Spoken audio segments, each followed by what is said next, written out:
The downfall of Chelsea Football Club needs to be studied by scientists because it's baffling to me. They can be in a situation where they're onto their 5th manager in 2 seasons. And I'm going to be honest, I'm enjoying it to an extent. I think a side that's given us nightmares in the past, cost us league titles, cost us trophies.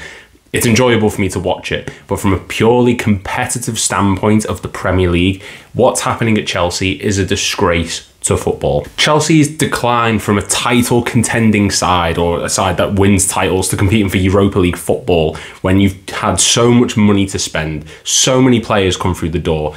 It's a calamity of a club, and the ownership needs to take full responsibility for it. 5 managers in 2 seasons is beyond a joke, from owners who supposedly aren't willing to sack managers too quick, are willing to give managers the time.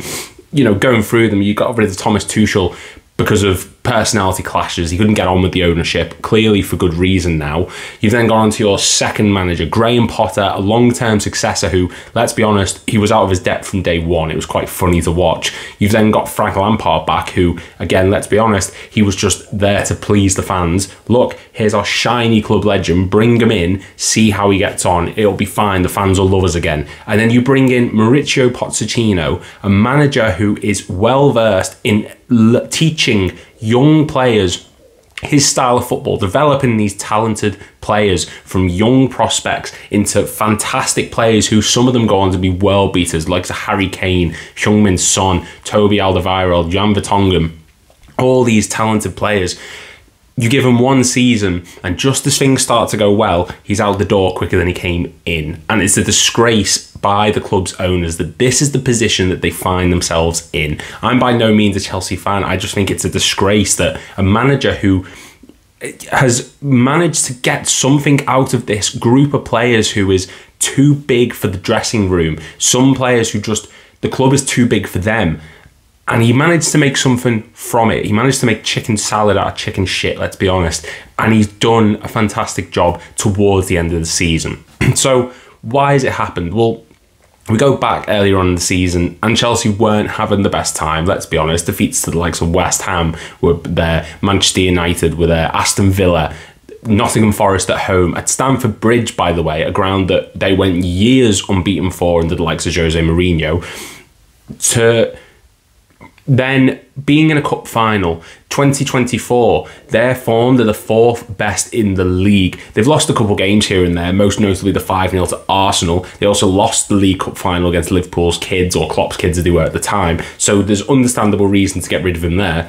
But they've persevered with him, waited till they've got to the best point of the season, the point where they went on a 6-game unbeaten run, 5 wins in a row in that stretch of 6, by the way, and they've now sacked him. Now, we don't know if he's left of his own accord. We don't know if it was a mutual decision. We don't know if he's been sacked. We don't know all the ins and outs at the moment. The club have said that he's mutually agreed to leave the club. Whether that's true or not, we don't know, because, let's face it, it's Chelsea. Anything goes in that place. It's the Wild West.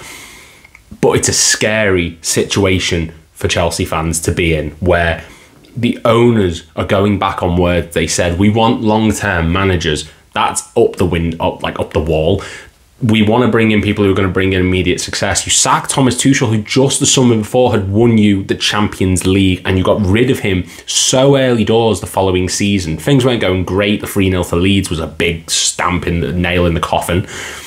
But it's still better than the situation that you could have been in, and you put yourselves into that awful position. The owners of Chelsea are there because it's the trendy thing to do for billionaires to buy football clubs in England, flip the players like they're trying to flip houses, bring them in young, develop them, sell them for a higher price. But there's one thing you need to be able to do that. A manager, someone who's actually going to be able to develop the players. Mauricio Pochettino, you are not going to get much better at doing that. We saw what he did at Southampton. We saw what he did at Tottenham. PSG was an anomaly, but he was working with egotistical maniacs in the squad like Kylian Mbappe and Neymar. That was never going to work. He needed the time, and he started to finally get a beat out of these players. He finally started to find a way to make things work.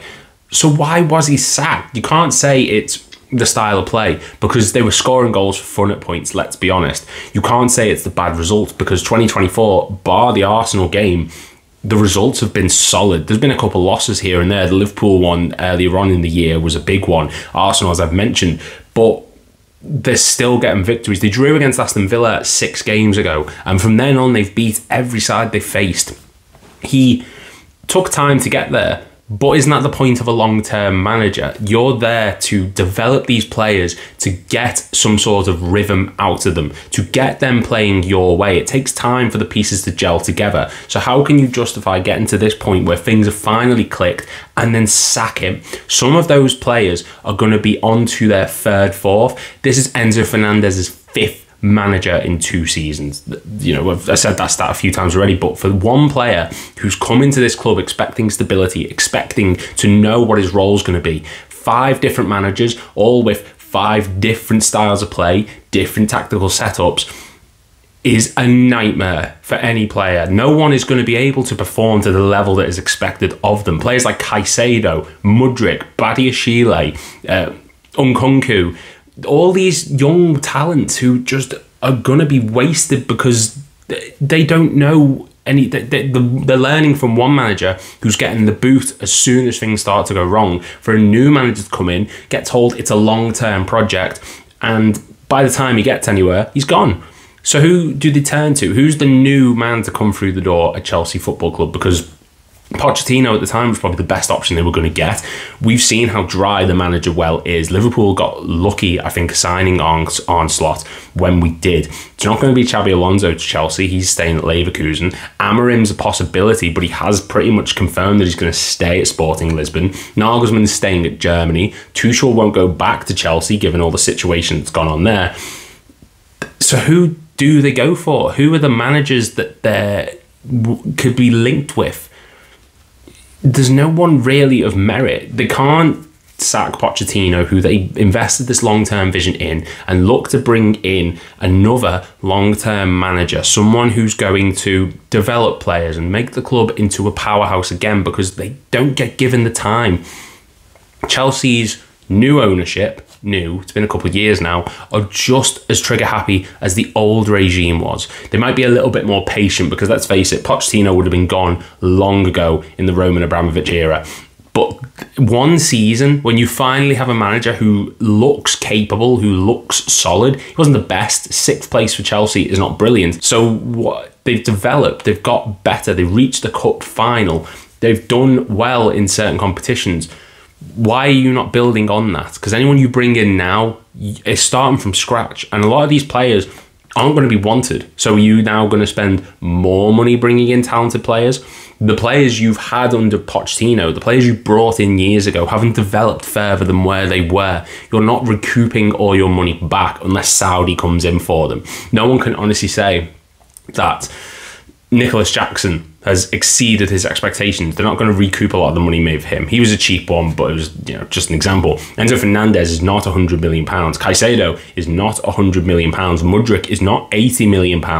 All of these players are not recouping the money you've spent on them because you cannot get your act together and pick what direction you want the club to go in. There's no clear vision. There's no clear path for the owners. And clearly, the Chelsea fans are aware of this. I'm not even a Chelsea fan, and like I said before, it doesn't concern me too much, but the reason I'm getting frustrated is because the Premier League is boring nowadays, and it's not because the club have sold good players and they've naturally declined. It's not because other teams have got better. It's because owners are destroying the club. Manchester United is a key example. The Glazers have destroyed that club from the inside out.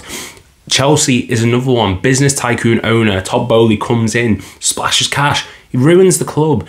They are not competitive now, not because of footballing reasons, but because of ownership that cannot get their act together. It's a mess, and it needs sorting out. They are in the mud at the moment. Who Chelsea get next, I don't know. Who would be good for them, I don't even know. I don't think any manager going into that situation is in a good position. It's similar to Man United. Doesn't matter who goes through the door. Van Gaal, Moyes, Mourinho, Solskjaer, Ten Hag. They're going into a basket case of a club. Chelsea, Tuchel, Potter, Lampard, Pochettino. Anyone who goes into that team is up against it. It's a poison chalice nowadays, and Chelsea look like they are just blind They don't know where they're going or what they're going to do. Let me know in the comments down below, who do you think is going to be the next Chelsea manager? And if you are new around here, please make sure to hit like and subscribe. 500 by the end of next month is the aim. And go check out my last video, top 10 best post-promotion seasons in the Premier League. Thank you very much for watching, and I will see you all in the next video.